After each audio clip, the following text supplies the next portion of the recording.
What is the difference between our guest posts? As you can see, we have DR metrics listed. If you're not sure what DR is it's a third-party rating system, essentially. See, there's Moz, which is a third-party link assessment tool. There's Majestic, and then there's Ahrefs, and there's also SEMrush. We are utilizing Ahrefs ranking system in order to classify our guest posts. So the difference between our guest posts is simply the rating that it's been given by Ahrefs.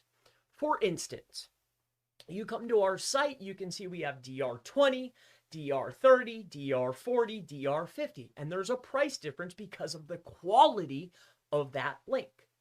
Now, a guest post, as you may or may not know, is, for instance, we have our website. I have a website, and my website is www.mywebsite.com. Now, if you buy a guest post from me that's a DR30 and your site is about cars, I'm going to put a link on my site, a post about your website on my site. That's a guest post. It's going to be on an internal page. All right.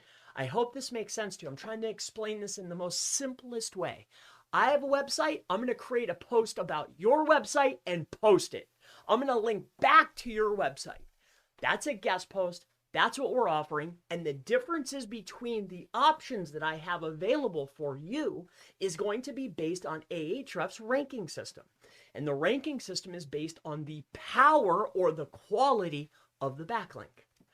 That's it. It's a brand new post on a brand new page. It's a guest post that's going to point at your website.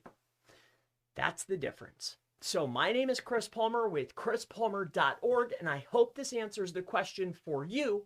What's the difference between your guest posting? It's quality. That's the difference. I'll see you in the next video. Have a great day. Bye-bye.